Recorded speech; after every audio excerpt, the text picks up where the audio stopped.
atividade, se ela existe, se você inventou de colocá-la, delas aparecerem no seu fluxo de atividades, é porque ela vai produzir algo. No momento que você tem uma atividade que não produz nada, tira essa atividade aí, né? Para quê? Uma atividade, tá só põe uma linha lá. Então a atividade, se ela apareceu lá, é porque ela vai produzir algo. Pode ser, ou seja, na execução dela você vai produzir algo. Pode ser o documento. É uma atividade, então ela vai gerar um artefato para outra atividade. E vai gerar um artefato. Vai gerar um artefato. O que seja esse artefato? Pode ser um documento, pode ser um modelo, pode ser qualquer coisa, mas tem que gerar algo, né? Tem que gerar algo. Se está lá, então ela gera um artefato. Quer dizer, é isso que eu coloco aqui. Para cada atividade deveria ter algo assim. O objetivo da atividade, o responsável pela atividade, o que é necessário para começar a execução da atividade, quais são os insumos necessários para executar a atividade, quais são as informações que entram. O que é que eu vou fazer mesmo nessa atividade? Falando de macroatividade, quais são o refinamento dessa grande atividade? O que é que eu preciso fazer, né, efetivamente? E quais são os produtos? Né? Quais são os produtos? O que é que essa... Volta aqui até uma partezinha aqui. Quer dizer, o que é que caracteriza uma pós-condição aqui? O que é que caracteriza o final da atividade, da macroatividade? Quer dizer, olha, no momento que eu alcançar isso, ela está finalizada. Então, aqui uma pós-condições. Para dizer, olha, a atividade se encerrou. Então, faria um fluxo e depois teria um documento associado. Para cada atividade dessa que você é vinculada no seu procedimento. Você tem uma caixinha, ou dar um texto, escrevendo o objetivo da macroatividade, o responsável, se for o caso, pré-condições, quais são as entradas, quais são as ações, o que é que ela faz mesmo, quais são os produtos daquela atividade, quais são os artefatos gerados pela atividade, e o que é que caracteriza o final da atividade. Certo? Eu acho importante isso aqui, esse documentário, porque as pessoas, uma vez tendo isso, vão conseguir replicar os resultados. O objetivo disso é a replicação também, eles fazem um artefato para replicar outras. Também, sim, porque as saídas de uma vão ser entradas para outra. Né? A saída aqui, por exemplo, está aqui. Só vai ser possível porque você definiu as métricas, definiu o que é avaliado. Nós só temos que estar conectados, né? Quer dizer, e é por isso que, muitas vezes aqui, quais são as pré-condições? As pré-condições é que você tenha resultado de tal atividade, resultado de tal atividade, resultado de tal atividade. Porque se não for isso, não consigo ir para frente. Ou seja, um fluxo de dependência de dados. Tá? Com mais coisas, claro, mais coisas. Ok, então eu acho que só isso aqui para que vocês, no momento que vocês forem definir os procedimentos, eu acho que é importante que você elenque, agora é um tipo de diagrama da atividade, que seja, ou simplesmente um elencando aí uma lista, e associar cada macroatividade com explicação sobre elas. Quando isso aqui eu acho que seria já falei disso. Bom, a gente vai começar então agora, nesse curso que a gente tem aqui, falar sobre o primeiro modelo bem simples, chamado de modelos operacional ou análise operacional. O modelo operacional é uma análise. Esse modelo foi proposto em 78, tá certo? 78, 78. Ele juntou uma série de regras de leis e formou o que ele chamou de análise, que eles chamaram de análise operacional. Como eu disse, é um modelo muito simples, mas nem por isso, mas muito interessante, tá certo? Muito interessante.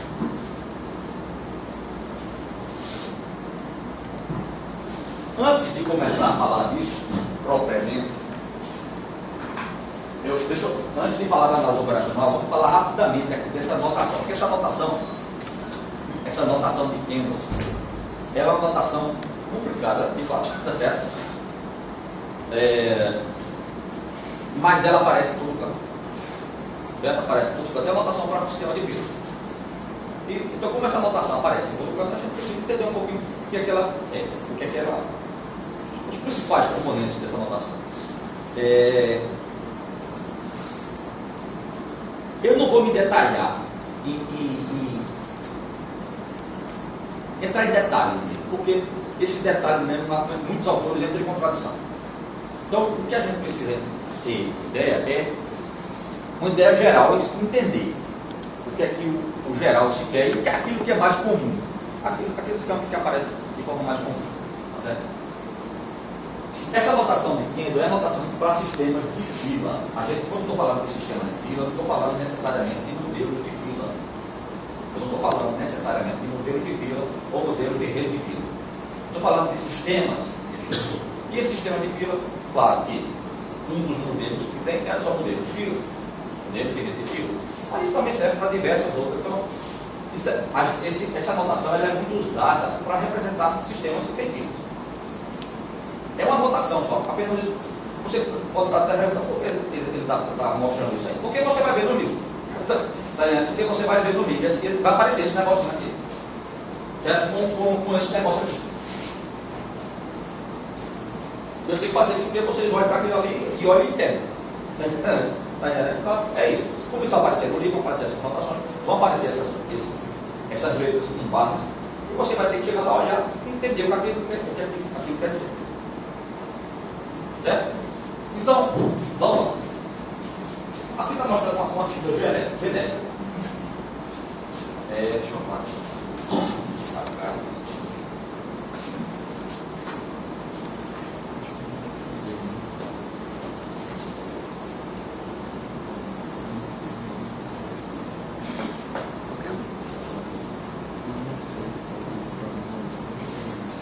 Uma fila genérica. Aqui, nessa notação de fila, a gente mostra uma fila aberta, uma fila com tamanho limitado assim. Certo? E uma fila com tamanho limitado, a gente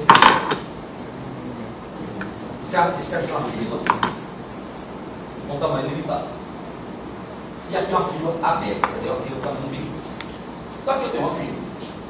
E eu tenho um conjunto de servidores. Nós temos um servidor.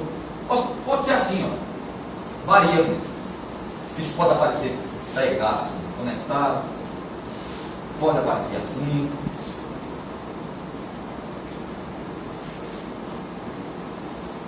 Você vai ver, basicamente, tem uma bolinha com um elemento aqui que representa os servidores e a fila. Certo? E a fila. Então, a notação que vai ser apresentada aqui se remete aos elementos dessa fila. Está associado aos elementos da fila. Então, tem alguns campos, como estão mostrando aqui. Então, ali, por exemplo, esses campos, veja bem, tem modelos que têm todos esses campos,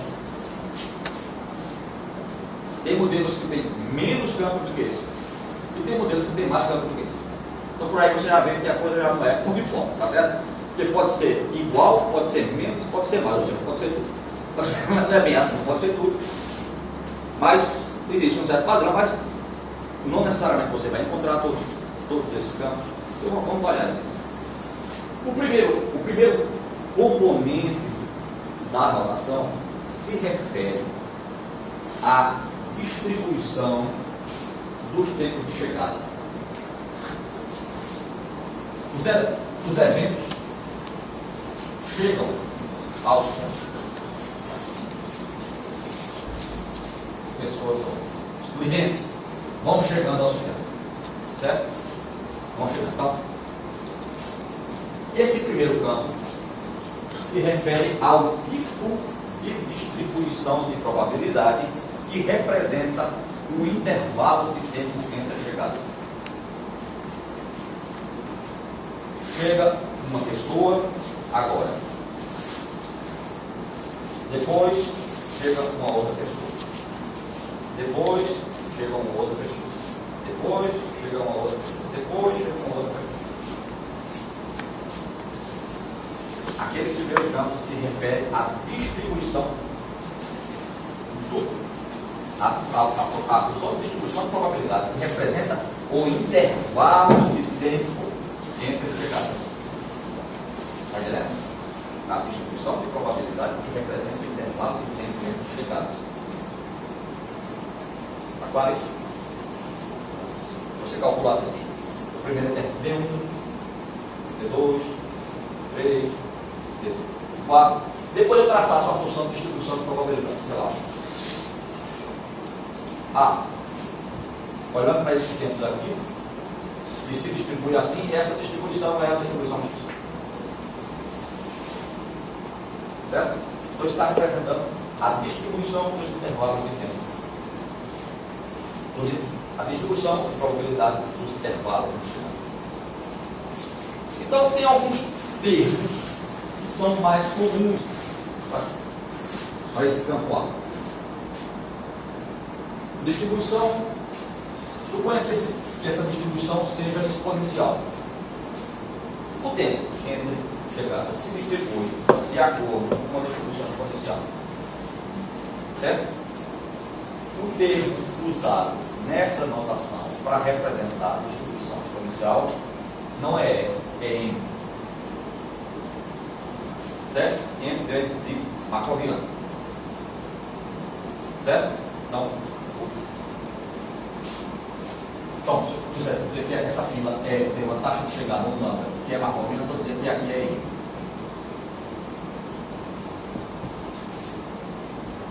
Tá certo? M quer dizer Markoviano. E esse Markoviano quer dizer exponencial. Certo? Os intervalos de tempo podem ser determinísticos. Ou seja, não tem jeito. Chega a intervalos regulares.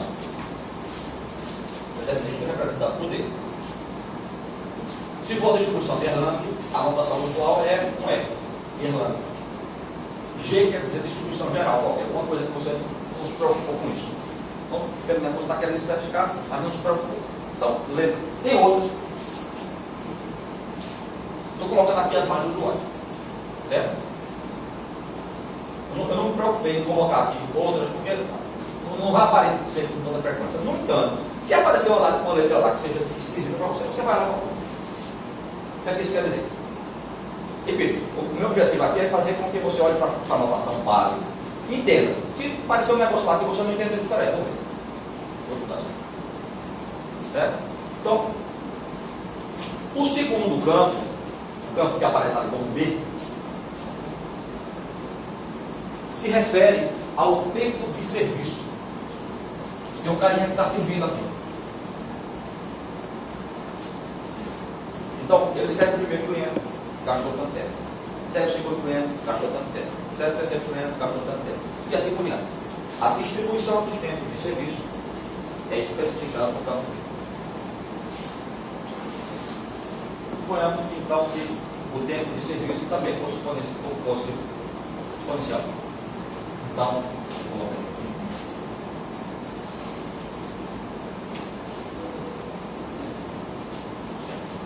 O campo seguinte se refere ao número de servidores que você tem. Nesse caso aqui, só estou dando um servidor. Mas pode ter diversos servidores. Como tem aqui N servidores. O número de pessoas que estou trabalhando lá na fila do banco. É como se fosse um caixa só para atender. Aqui é um caixa. Exato. Exato. Suponha que fica nessa situação, só tem um caixa. Então aqui vai ser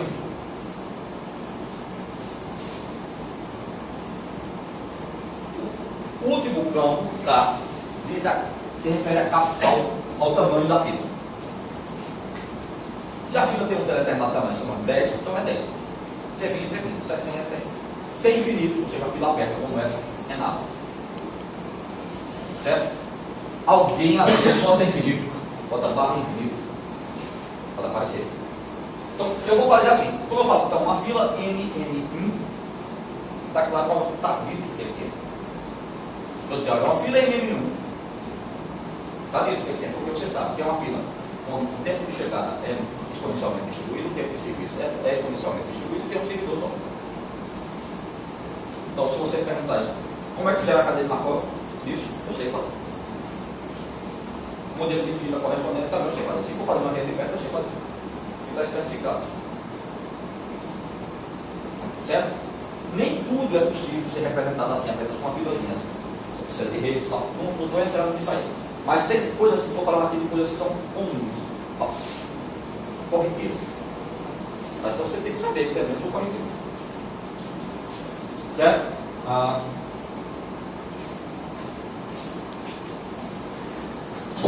Deixa eu ver. Só para ilustrar isso.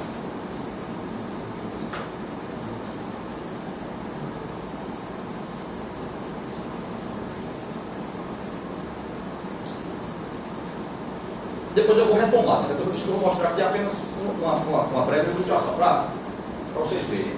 Mas não vou me debruçar sobre isso aqui agora. Quando a gente vai falar de cadeia de Markov, aí eu vou mostrar esses conteúdos de física.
Isso aqui eu fiz matemática, certo?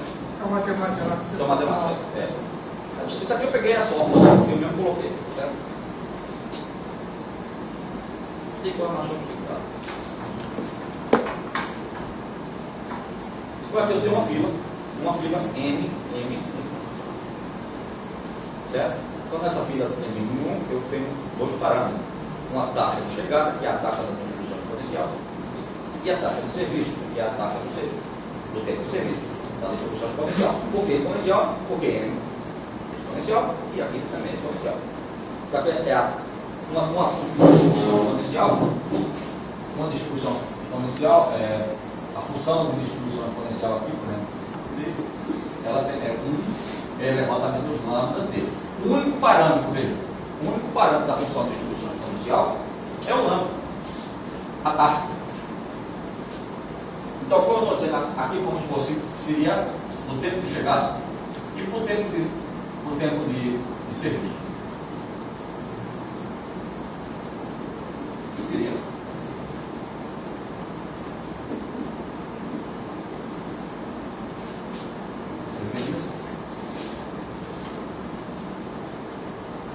lambda.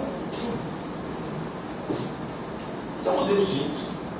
Está resolvido. O negócio está.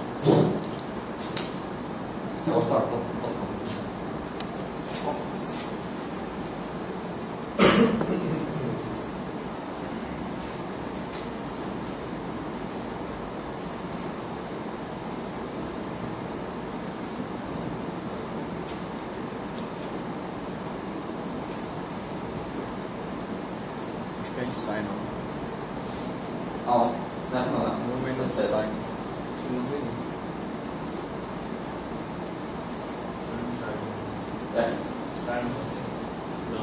Sai de Position.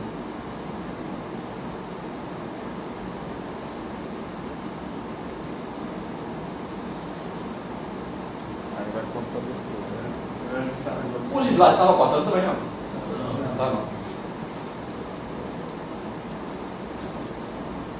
Fica aqui, depois qualquer coisa a gente volta.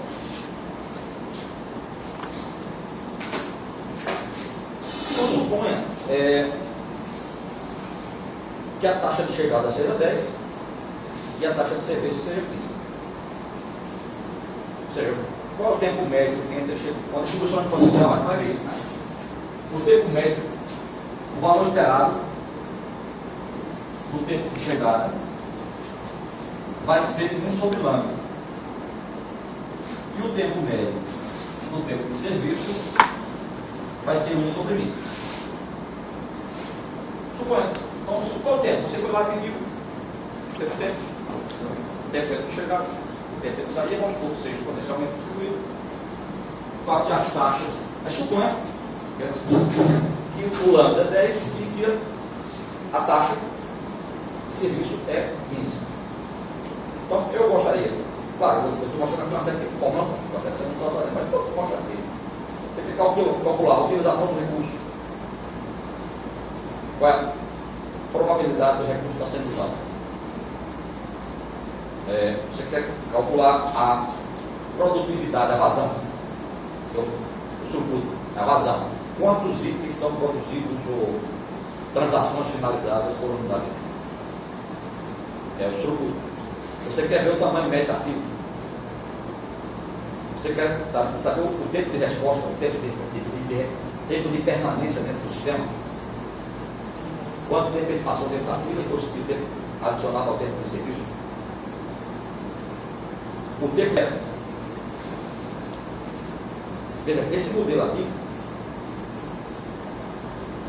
você pode representar por uma cadeia de Markov.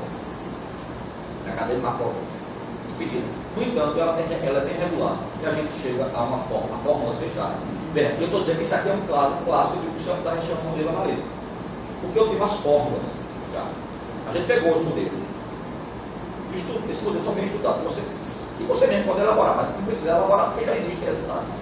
Então já tem as fórmulas. Você não tem fórmula, você vai resolver sistema de equação, diferencial. Você não vai simular, não, você vai simplesmente botar os parâmetros na fórmula e vai ter resultado. Então isso é um modelo, que a gente chama de modelo analítico. Certo? Isso é o que a gente se chama aqui de modelo analítico. Porque você tem fórmulas já prontas. Então botar os parâmetros lá ou seja, mais rápido que isso, não vai encontrar. Claro, esse modelo aqui só representa essa situação. Você vai ter outra situação, vai ter outro modelo, outra situação, outro modelo, situação, outro modelo. E vai chegar a situações que você não vai conseguir gerar modelo analítico. Porque é complicado o problema. E você não vai conseguir. No entanto, tem uma série de problemas básicos que são tão importantes e aparecem com tanta frequência que você pode responder com modelos bem simples, que faz todo sentido a gente estudar esse modelo. Porque eles aparecem muito. Às vezes você usa o resultado do modelo básico para colocar o resultado do modelo mais complexo. Então, se eu quiser todas essas informações, aqui eu venho no matemática, por isso que eu recomendo que vocês usem matemática. Essa é uma ferramenta muito importante que tem aqui, que a gente tem disponível. Você vem aqui e analisa, veja que não tem resultado nenhum por enquanto ainda, tá certo? Eu vou colocar aqui os resultados, vou avaliar.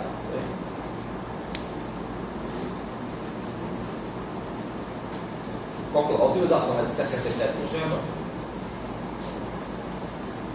a vazão é de 10 transações finalizadas por unidade de tempo, o tamanho médio da fila é de 2, o response time é de 0,2, o residence time ou o response time, como que nesse caso, é de 0,2 unidade de tempo, o tempo médio de espera é de 0,13, e aqui de outras coisas. Apenas tendo o Mi e o Lambda. Apenas com Mi e com Lambda. Certo? É só para que você perceba, mas vai retomar isso aqui. Mas como é que a gente obtém essas taxas?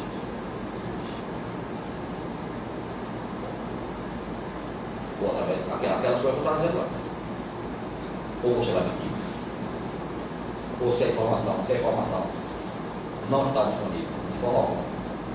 Você, ou no outro caso, você pode ir atrás da literatura para pegar informações de trabalhos anteriores. Se não tem nada disso, só tem que você confiar no seu consenso ou na opinião de pessoas que estão informadas. se é possível. Aqui, a gente trabalha muito aqui, acho que o que a gente faz bem aqui dentro do grupo também, é gerar modelos junto com a parte experimental. Ou seja, gera um modelo, depois gera um teste bed para criar aquele ambiente, para analisar o desempenho, por exemplo, da falha e coletar as informações e trazer para o modelo. Mas se nada disso é possível, bom, resta vocês, tá certo? Se a pessoa tem, não tem, pior, né? Tá certo? Mas, em suma, é isso. Se você consegue medir, ótimo. Se você já tem informação, se você confia, pior, você não precisa nem medir, né? Mas se você não tem aquela informação está confiável, você tenta, vai medir. Se não é possível, porque o sistema sempre não existe, procurar na bibliografia alguma coisa que possa ser útil. Não tem nada disso. Com opinião do especialista, isso não tem. Aí você pode apelar para o seu bom senso. Claro que fica muito difícil você tentar vender alguma coisa no artigo. Eu estou falando de artigo, publicação. Sem um processo de validação baseado apenas no bom senso. Tá certo? Mas ele está falando de coisas práticas. Ele está falando de coisas práticas que muitas vezes no dia a dia você tem. A resolução de problema, você não tem nada mesmo. Então você vai ter que afundar com isso mesmo e tentar utilizar processos interativos.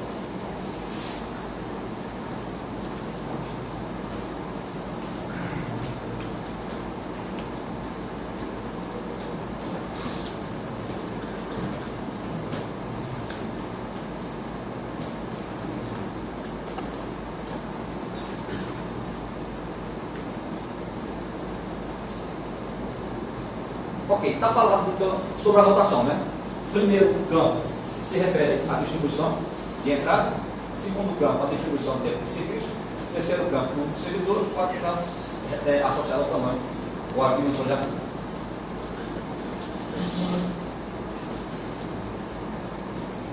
Ok, alguns exemplos, né? NM1, claro, quer dizer o seguinte, que é um NM1 com o tamanho limitado de fila. A colina geral, com 2 servidores, via infinita.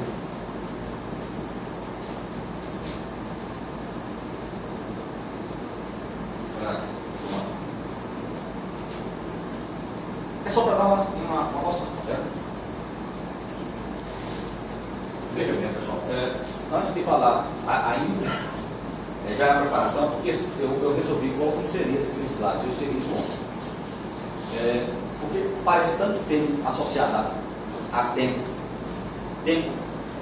waiting time, queuing time, residence time, response time, set time, time demand. Isso é tanto time, tá certo? Que se a gente não explicar, tem que explicar um pouco, é muito tipo de tempo, tá certo? Então eu resolvi incluir esses slides ontem para tentar deixar mais claro que são esses tempos, tá certo? Então, vamos voltar para esse probleminha da gente. São baseados o sistema da gente é composto por filas. Cada elemento da fila tem o próprio serviço, o próprio recurso que executa o serviço, propriamente tem uma fila, que é a fila de entrada. Então, nesse caso aqui, eu tenho 2 recursos. Tem um recurso que é uma CPU e tem um recurso que é um disco. Cada um desses recursos ele é composto por um sistema como ele. Cada um tem uma fila e tem um recurso em si. Ou seja, a CPU vai ter uma fila e vai ter a própria CPU. O disco também vai ter uma fila e o disco propriamente. Certo? Então vamos supor que esse tipo de representação máxima de modelo se apropria. Vamos supor que sim. Então quando era desse. E olhando para aqui, eu separei 2 tipos de tempo. Os tempos em que as transações permanecem dentro da fila e o tempo em que a transação passa recebendo efetivamente a operação, em que o cliente passa efetivamente sendo servido. Então, pensando falar do cliente. O tempo que o cliente passa na fila e o tempo que ele passa efetivamente sendo servido lá no caixa. Certo? Então, isso que está aqui em cinza é o tempo de espera. Eu adaptei esse slide, vi um slide que eu verifiquei, eu achei bom, portanto, ter em inglês. Então, fica muito. Porque tem que ter o tempo de espera e aquilo que ele chama de tempo de enfileiramento. Tá certo? Ele chama de killing time, para diferenciar o que chama de killing time e do waiting time. Certo? Então, o tempo de enfileiramento e o tempo de espera. Claro que essas coisas estão muito conectadas, totalmente conectadas. Se eu tenho um sistema só, essas coisas vão se confundir. Ou seja, um se transforma no outro. Que é meu filho, né? É. Eu nem tenho que esperar. Isso. Exato. Então, por exemplo, suponha que uma transação chega, ela vai direto para a CPU. Ela vai passar um tempo esperando para ser servida. Depois ela é servida. Essa transação, ela segue para o disco. Ela não vai ser servida imediatamente. Ela vai passar sempre um determinado tempo esperando. Depois vai ser servida pelo disco. No entanto, ela não está pronta com isso. Ela volta para, nesse caso aqui, essa transação, ela volta. Ou seja, não estou dizendo ela volta aqui. Imagine, eu estou imaginando um banco aqui, talvez, dois servidores. O cara chegou, esperou, foi servido, só que aí o cara encaminhou para outro servidor, para outro funcionário do banco. O cara chegou lá, não foi servido imediatamente, ele ficou esperando, depois foi servido, só que o cara saiu a voz lá para o outro anterior, ele voltou, esperou também todo o tempo lá, foi servido, depois o cara mandou de volta, tá certo? E assim por diante.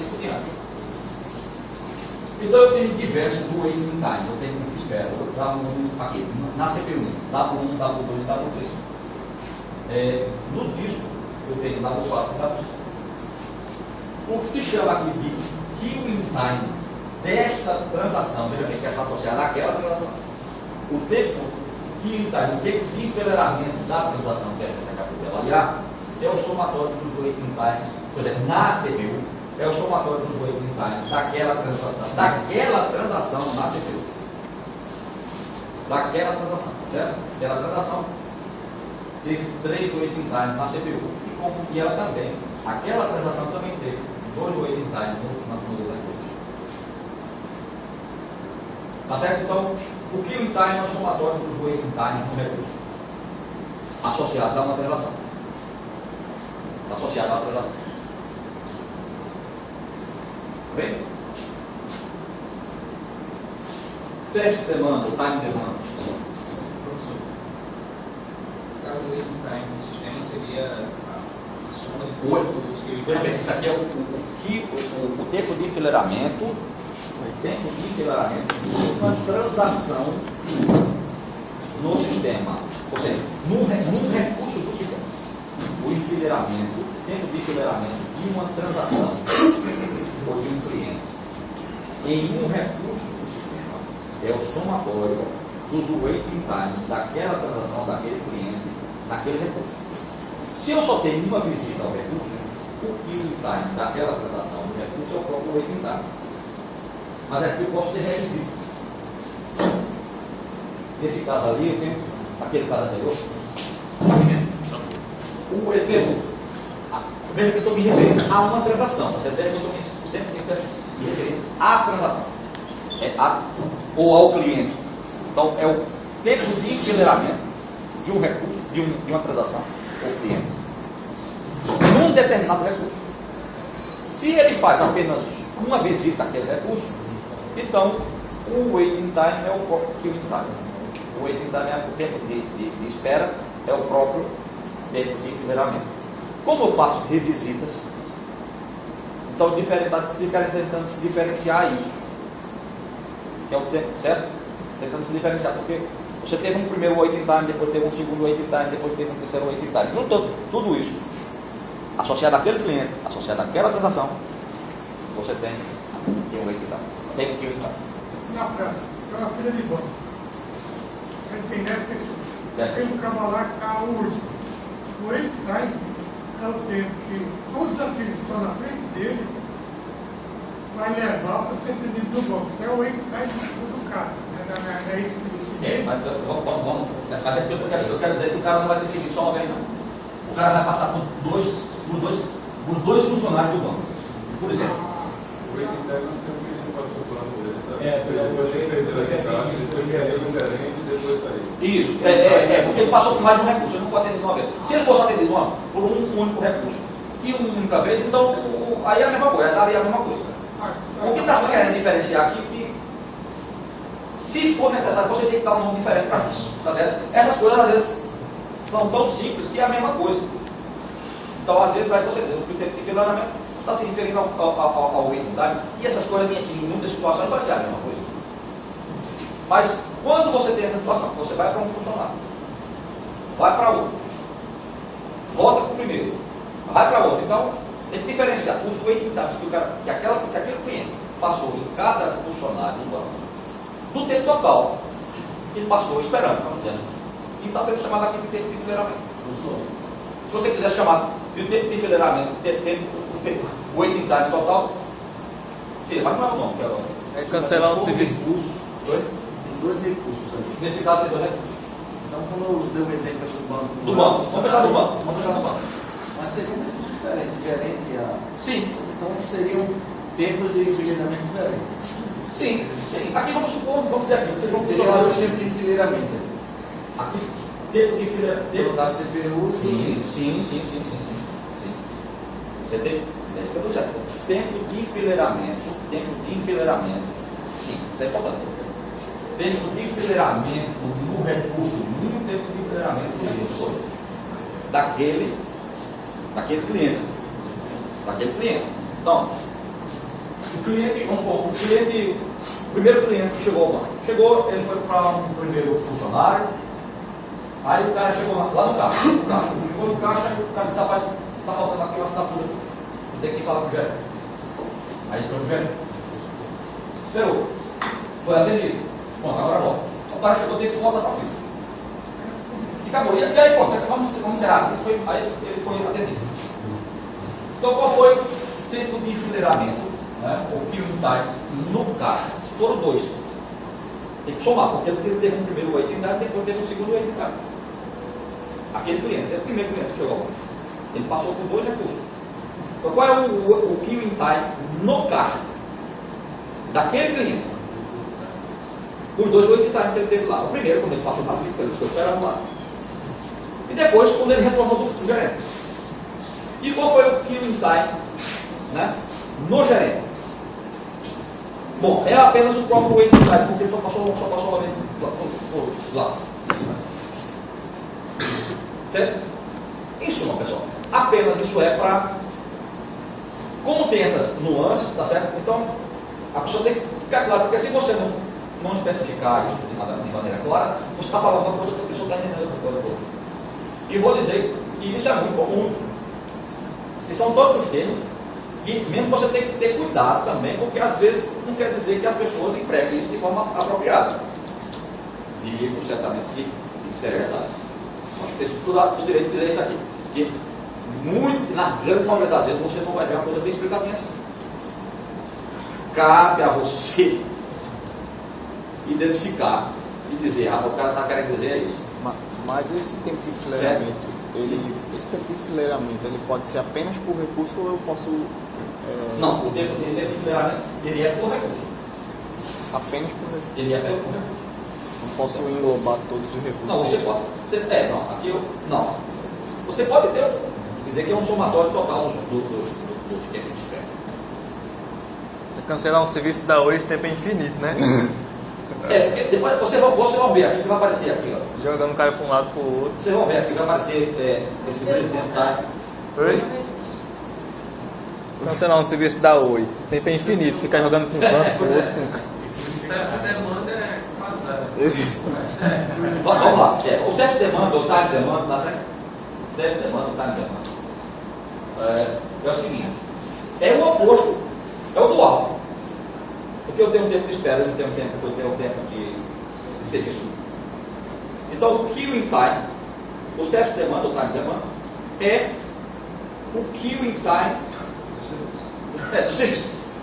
do serviço. Então, o cara chegou ao banco, cliente, esperou, foi servir, teve o primeiro serviço lá no carro, usando aquele mesmo exemplo. Aí o cara disse que ele tinha que ir falar com o gerente. Ele veio, esperou, foi servido pelo Tempo gerente. Depois ele mandou de volta, o cara foi lá para cá, novamente, esperou e foi seguir. O service demanda é o somatório do service time no recurso daquele cliente, daquela transação. Service demanda daquela transação nesse recurso, nesse caso aqui, foi só é o próprio service time, porque só teve uma visita. Tá. Veja bem, está associado à transação e ao recurso. Associado à transação, ao cliente, né? Transação ou cliente, dependendo da situação. E associado ao recurso.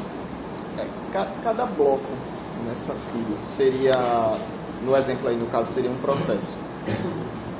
Bom, acho que talvez uma coisa mais. Talvez acho que não pode ter uma explicação mais clara que o banco, porque todo mundo vai para o banco. Então, cada bloco é um cliente. Cada bloco é um cliente. Cada coisa dessa aqui é um período que você passou esperando ou sendo servido num determinado recurso. Por que a representação segmentada? Não, isso aqui é isso aqui é uma coisa que talvez está tentando ilustrar. Tem um tempo de espera, tem um tempo de serviço. Só isso. Não esqueça. Se essa figura, a questão é, se essa figura não está ajudando, esqueça. Você chega no recurso, você fica esperando, depois é servido. Foi isso. A figura é só para isso. Pensa na fila da Rio ali, você passa 2 horas esperando. E depois você servir. Pronto. Só isso. Se fosse 2 horas era bom. Segmentado, apenas isso. 2 horas. Qualquer figura aí que representa a ideia. 2 horas para entrar, 2 horas para pegar o prato, 2 horas. Plantar um peito. Vamos lá. Vamos com o conceito seguinte. Agora eu tenho o chamado de residence time. Então veja, a transação chegou, ou então o cara foi ao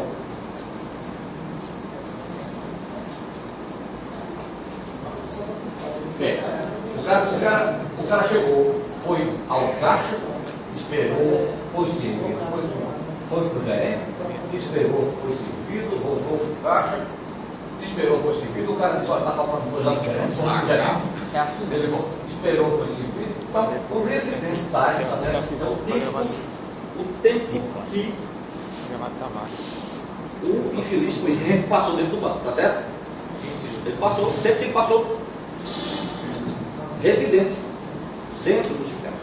É o somatório de todo o sistema.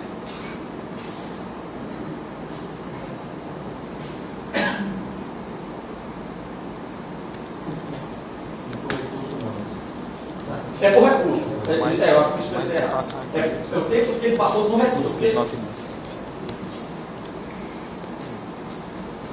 Caixa, gerente. Então ele entra, fez isso aqui. O residence time é o tempo que ele passou aqui dentro. Ou esperar você, eu sei. É o somatório das 2 situações anteriores. Certo? O residence time nada mais é do que o killing time daquela transação de recurso, mais o tempo, o tempo de demanda daquela transação, daquele recurso. É a somatória de cada dos 2 termos anteriores.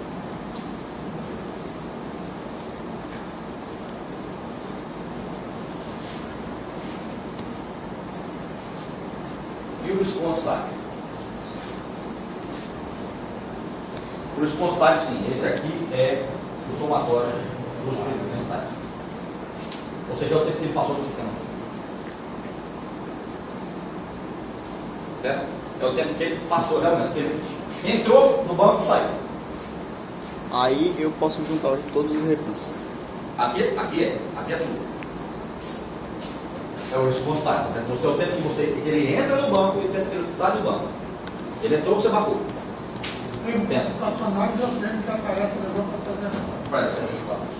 Que aquela transação passou para ser executada. Total. Em todos os recursos. Tá certo? Então tá aqui.